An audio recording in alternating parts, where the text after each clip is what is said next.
એવા ટેકેલા માણસોની ટેક પણ એવી રીતે સાચવે છે. ભાવનગર રાજનો જે મારે પ્રસંગ કહેવો છે આપને, પણ મારો કહેવાનો અર્થ એ છે કે તે હાલરડાની માલપા એવા સંસ્કાર પાવામાં આવતા. ધરાવીણ ધાનનો નીપજે અને કુળવીણ માડું હોય, વઢાગર જેહલ જખરોક જેની માં હોથલ પદમણી હોય. જનેતાઓએ હાલરડામાં સંસ્કાર પાયા છે. ભાવનગર નરેશને ઘોડિયામાં હૂતો હોય અને માં એમ કહેતી હોય, એ રાખજે માં મારા સિંહ સાદુલા, જાજી પરદેશોની પ્રીત ઘરો ઘર. એ ઘરો ઘર ઘોડલા હાકી, પ્રજાની તું સુણ હાલાકી.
માય બીઠડી માંડી વાત ગોહિલો, ગોહિલો કુલ છે તારું, ગંગા જલ બિરદ ન્યારું.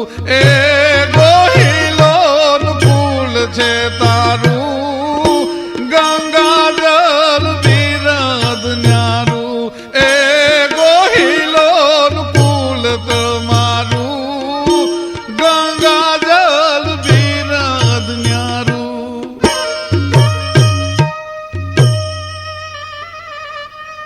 હે મારા હાવજ, હે સિંહ સાદુલા, રાખજે માં મારા બાળ રાજા, જાજા પરદેશોથી પ્રીત.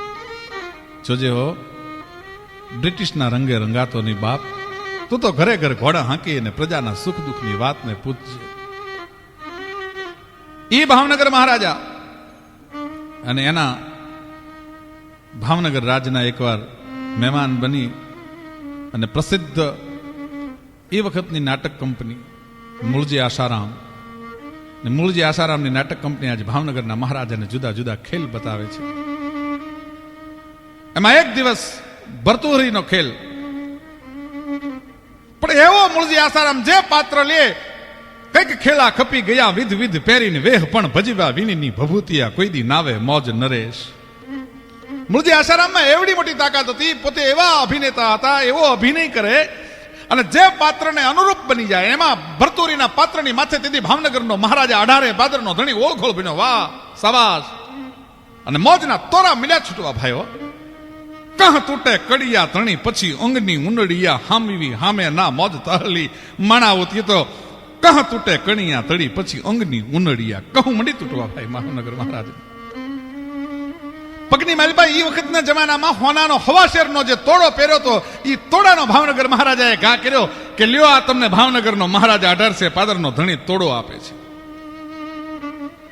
ભરતુરીના પાત્રમાં પણ જોજો સૌરાષ્ટ્રનો ભવાયો, જોજો સૌરાષ્ટ્રનો કલાકાર કેવો હોય. એને હાથ જોડી અને ભાવનગર મહારાજાને કીધું હતું, મહારાજ માફ કરજો, આ તોડો અત્યારે હું તમારો નહીં લઈ શકું. કે કાં 1800 પાદરનો ધણી છું, તમને તોડો આપે છે, તમારી કળાની ઉપર ઓળઘોળ છું. કે મહારાજ તું 18 પાદરનો ધણી હો તો હું આજ 92 લાખ માળવાનો ધણી છું, હું ભરતોરીના પાત્રમાં છું, મારાથી તારો તોડો લેવાય નહીં હો. અને ભાવનગર મહારાજનો ખોપ ઉતરે એ પેલા એક પછી એક એમ કહેવાય છે ખેલ જે પૂરો થતો જાય એ માણસ પોતાના ડ્રેસને, પોતાના બેગને, કપડાને હંકેલતો જાય અને છેલ્લો ખેલ પૂરો થયો એ પેલા મૂળજી આસારામે ભાવનગર છોડી દીધું હતું. પણ એ 92 લાખ માળવાના ધણીના વેહને નહોતો લાજવા દીધો. આ દેશના કલાકારોની તાકાત છે મિત્રો. અને છતાં એના ઉપર ગર્વ નહીં, એના ઉપર રીહ નહીં, એના ઉપર ક્રોધ નહીં, એના ઉપર સજા નહીં. એ ક્ષમા ભાવનગરની હોઈ શકે. અને એ જ મહારાજ એક દિવસ ભાવનગર મહારાજા છે, જુદા જુદા સ્ટેટના રાજાઓને ભાલના ગાંફ નામના ગામમાં આમંત્રણ છે. જુદા જુદા મહારાજાઓ બધા ગાંફ આવે છે. ચુડાસમાઓનું રાજ, અને ચુડાસમા ગાંફ ઠાકોર, ગાંફમાં ગાદી છે. કોઈ ટાણા પ્રસંગે બધા મહારાજાઓ બધા આવે છે. એમાં આવતા આવતા ભાવનગર મહારાજા આવવાના છે એવી ખબર પડી. ભાવનગરની એક દરજીની દીકરી છે, એ ગાંફમાં સાસરે છે. પણ દીકરીને પિયરની લાગણી બહુ હોય મિત્રો. ભાવનગરનો રાજા આવવાનો છે ખબર પડેલી દીકરી દેરાણીને, જેઠાણીને, નણંદને એમ કહેતી હતી મારો બાપ આવવાનો છે, 1800 પાદરનો ધણી આવવાનો છે. અહીંયા જે મહારાજાઓ આવે છે એમાં અમારા બાપુ છે ને ભાવનગરના રાજા છે એ સૌથી મોટા છે. પણ દીકરીને ક્યાંય પરહ માતો નથી.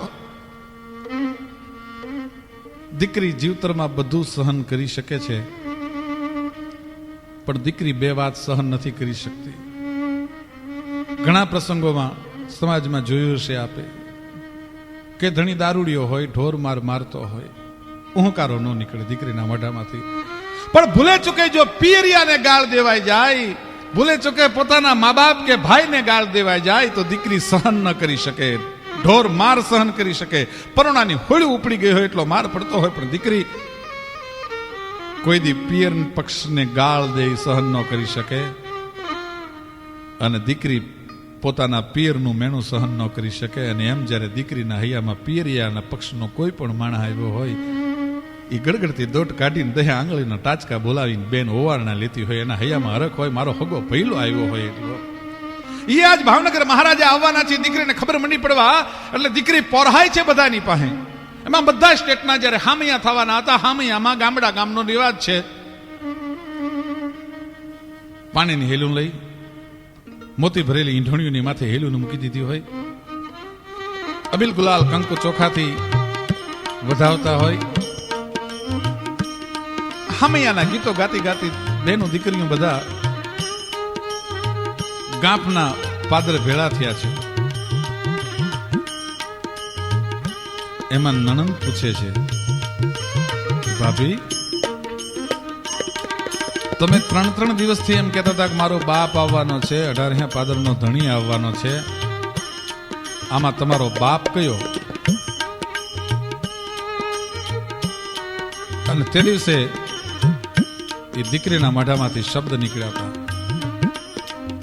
કે હાથીની અંબાડીની માથે જે વિયા આવે ને એ મારા બાપુ છે, 18 પાદરના ધણી છે, મહારાજ તખ્તસિંહજી છે. ભાવનગર મહારાજા તખ્તસિંહજીની સામે જ્યાં નણદે જોયું તો નણદ દાંત મડી કાઢવા કે કેમ નણંદબા દાંત કાઢો છો, બેનબા કેમ દાંત કાઢો છો, બોન શું કામ દાંત કાઢો છો? અને તેથી નણંદે કોણું પણ કાળજો કરી નાખે એવું મેણું માર્યું. આ શીશમના લોઢિયા જેવો જેની માથે મહારાજ તખ્તસિંહજીનો વાન થોડોક શામ હતો કે આ તારો બાપ છે જેની માથે એક ઘરેણું નથી, ભાવનગરના રાજને શોભે એવો શણગાર નથી, અને આ કોઈ મોટો રાજા હોઈ શકે આવો તારો બાપ, પણ મેણું કોઈને મારીએ નહીં, મેણું માથાનો ઘાવ. પીરનું મેણું લાગ્યું ભાઈ, ઉભી રહી ગઈ. હામૈયું આગળ નીકળી ગયું. ભાવનગર રાજના દિવાન છે એ કોઈ કામ અંગે પાછળ રોકાણેલા, એ જ્યારે નીકળ્યા દીકરી ઓળખી ગઈ કે ભાવનગરના દિવાન. આગેથી દીકરીએ ઓવારણા લીધા. ખમ્મા ગણી બાપુને, બેટા મને બાપુ કીધો. કે હા બાપુ, તઈ તો તું ભાવનગરની? કે હા બાપુ, છું તો ભાવનગરની. દીકરા શું કામ રોવસ? હરખના ટાણે આજ આહુડા શું કામ? ના બાપુ, કાંઈ નથી. બેટા હાચી નો વાત કરતો, તને જગદંબાના સોગંદ છે. દીકરીના મોઢામાંથી શબ્દ નીકળ્યા, બાપુ રોઉં છું એટલા માટે 3 દીથી પોરહાતીથી ભાવનગરનો ધણી આવવાનો છે, મારો બાપ આવવાનો છે. પણ આજે આપણા બાપુએ ભાવનગરને શોભે એવો, રાજાને શોભે એવો શણગાર નથી કર્યો ને, એટલે મારી નણંદુ મને મેણા મારે છે. એમ તારી નણંદ મેણા મારે છે? બદલાની દિવાનની આંખો. દીકરી વિનંતી કરે છે, બાપુ જોજો હો, મારી નણંદને કઈ સજા ન, મારા હાહરિયાને કઈ સજા ન કરાવતા. જોજો હો, બાપુનો ઠપકો ન મળે. બાપુ મારે આખી જિંદગી મારે હાહરામાં રહેવાનું છે. અરે બેટા, ભાવનગરનો ધણી સજા ન કરે, ભાવનગરનો રાજા કોઈ દી સજા ન કરે. પણ કાલ તારી નણંદને લઈને ભેળી બાપુના ઓવારણે આવજે હવારમાં. જોજો હો બાપુ, મારી નણંદને કાંઈ વહમાં વેણ. અરે બેટા, વહમાં વેણ ભાવનગરની અમીરાતમાંથી કોઈ દી નીકળે નહીં. રાત્રે દિવાન ભાવનગર ઠાકોરને વાત કરે છે કે બાપુ, ભાવનગર રાજને સાજે એવો શણગાર કાલ આપે કરવો પડશે. અરે દિવાન, 1800 પાદરનો ધણી છું તો જગત જાણે છે. મુરલીધર મહારાજનો મુનિમજી છું. ભલા માણા, મને તો મુરલીધર અને ખોડિયારે આપેલું છે, એમાં મારે ઠાઠ શું કામ કરવો જોઈએ? કે ના, કાલ 1800 પાદરના લાડાને શોભે એવો ઠાઠ કરવો જોશે. એનું કારણ શું દિવાન? તમે આજે આવી કેમ વાત કરો છો? કે આપણા ભાવનગરની એક દરજીની દીકરી ગાંફમાં હારે છે અને એની નણંદ મેણા મારે છે કે તારા બાપે 18 પાદરના ધણીને શોભે એવો ઠાઠ નથી કર્યો. એમ મારી ભાવનગરની દીકરીને મેણા મારે કે તો દિવાન આપણે ગામ કેટલાક? બાપુ 1800 ગામ છે, તો 1800 હોનાના ઘરેણા રાતોરાત મારા માટે તૈયાર કરો, લાવો રાતે. અને 1800 હોનું કાલે અંગની માથે મારે ધારણ કરવું છે. અને 1800 હોનાના ઘરેણા ભાઈ બીજે દિવસે આ તો રાજનો હુકમ, રાતોરાત તૈયાર થયા. સવારના પોરની માલપા ઈ લળી પડે લાડો 1800 પાદરનો ધણી એટલું હોનું અંગની માથે ધારણ કર્યું. દીકરી નણંદની હારે ઓવારણે આવી અને આમ કરીને આમ ખોળો પાથરી અને દીકરી છે એ બાપુને પગે લાગીને 1800 પાદરનો લાડો ઊભો થઈ ગયો. બેટા, પાથરેલો ખોળો ઘડીક લેતી નહીં. તું ભાવનગરની દીકરી તો મારી દીકરી કેવા બાપ. તું જ્યારે હારે આવીને ત્યારે હું તને કાંઈ દઈ શક્યો નથી. બેટા ઘડીક તારો ખોળો એમ નામ રાખજે. પાથરેલો હાડીનો પાલુનો છેડો છે ને ઘડીક લેતી નહીં હો. એટલે ભાવનગરનો લાડો છે એ પોતાની દીકરીના મેણાને બંધ કરવા માટે, ભાવનગર રાજની દીકરીને મેણાને બંધ કરવા માટે 10 ડગલા આગળ હાલતો હોય. જેને હજુરિયા ખમકારા કરતા હોય, જેની મોજડીઓ બીજા ઉપાડતા હોય, જેની મોજડી કોક પગમાં પહેરાવી દેતું હોય, આ 18 પાદરનો ધણી ઉઘાડા પગે ભાવનગરની રૈયતની દીકરીને હામાં ડગલા માંડે છે. ભાઈ માંડ્યા ડગલા ભાઈઓ. દીકરી મંડી ફફડવા કે આજ નક્કી કંઈક ન બનવાનું બની જશે. નણંદને મારશે, ગાળ દેશે, સજા કરશે. પણ ભાવનગર કોઈ દી સજા કરે નહીં. અંગની માથે 1800 હોનું પહેર્યું તો એક પછી એક દાગીનો દીકરીના હાડીના છેડામાં મંડ્યો ન ખાવા ભાઈ. અંગની માથેથી ભાવનગરના રાજા મહારાજ તખ્તસિંહજીએ તેથી 1800 હોનું ઉતારી દરજીની દીકરીને આપી દીધું હતું. અને પીરિયાને એના હાહરિયાને કાયમ માટે બોલતા બંધ કરી દીધા હતા કે દીકરીને કોઈ દી મેણું ન મારી શકે. આ ભાવનગર કહેવાય, આ સમર્પણ કહેવાય, આ ત્યાગ કહેવાય મિત્રો. અને એ ત્યાગની ઘટનાઓ તો ઇતિહાસના પાને અમર છે. પણ મેં આપને શરૂઆતમાં કીધું હતું ને કે જનેતાએ હાલડા ગાયા છે મિત્રો, હાલડા ગયા છે. અને હાલડાની માલપાઈ સંસ્કારના પાન પાવામાં આવ્યા છે. ધાવણના ઘૂંટડે ઘૂંટડે જનેતાએ સંસ્કારના પાન જેથી પાયા હોય. મનહર મુખે માનુની ગુણિયલ હોય ગંભીર, ઈણ કુંખે નર નીપજે ઈ તો વંકડ મૂછા વીર. જનેતાના ધાવણને ઘૂંટડે જેને સંસ્કાર પીધો હોય, એના હાલડાની કડીએ કડીએ જેને સંસ્કારનું પાન પીધું હોય ને, એ દીકરો મોટોથી ત્યાગ કરી શકે, સમર્પણ કરી શકે, સુરવીર બની શકે. અને એવી જનેતાઓના દાખલા સૌરાષ્ટ્ર, ગુજરાત, કચ્છ, કાઠિયાવાડના ઇતિહાસમાં છે એમ નહીં. ભલે પ્રસંગ મહારાષ્ટ્રનો છે, પણ મહારાજ શિવાજીની જનેતા જીજાબાઈ જીદી કહેવાય છે કે દક્ષિણના ડુંગરામાં ઝાડની ડાળીએ શિવાનો હિંચકો બાંધ્યો છે. અને શિવાજીનો હિંચકો જેથી દક્ષિણના ડુંગરાની ગાળીઓમાં બાંધ્યો હશે તેથી એ ભગવતી, એ હિન્દુ ધર્મ રક્ષક શિવાજીની જનેતા શિવાજીને એમ 6 મહિનાના શિવાજીને એમ કહેતી હતી કે બાપ શિવા, એ જી પેરી ગો ઢીલે જે પાતળા રે લીલા લાલ પીરોજી ચીર રે લીલા લાલ પીરોજી ચીર.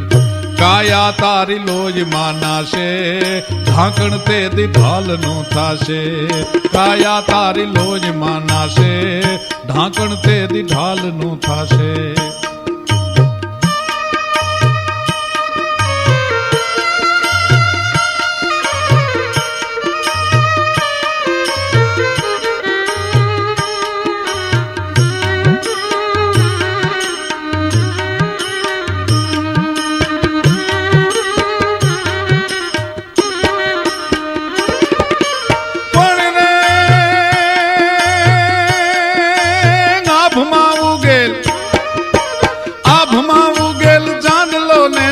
બાજને ગાવ્યા બાલ રે જીજા બાજને ગાવ્યા બાલ. બાલુડા ને માથું ખીચોલે ધણાણા ને ડુંગરા ડોલે. શિવાજી ને નીંદ રૂનાવે માતા જીજા બાજ ઝુલાવે.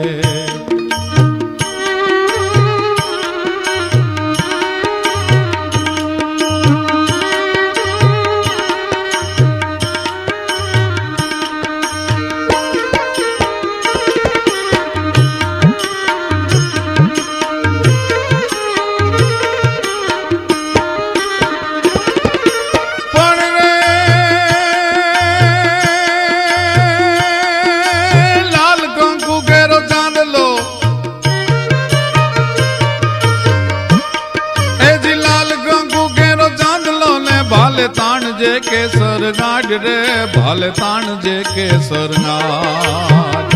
તે દી તો સિંદૂરિયા થાપા છાતી માથે ઝીલવા બાપા. શિવાજી ને નીંદ રૂનાવે માતાજી જબાઈ ઝુલાવે.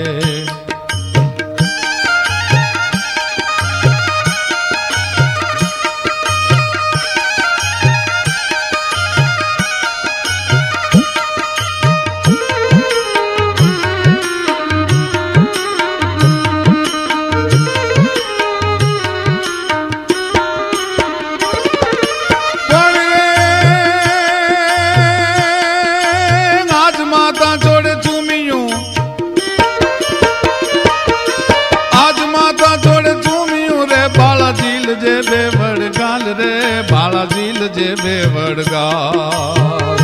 તે દી તારા મોઢડા માથે ધુઆધાર તોપ મંડાશે.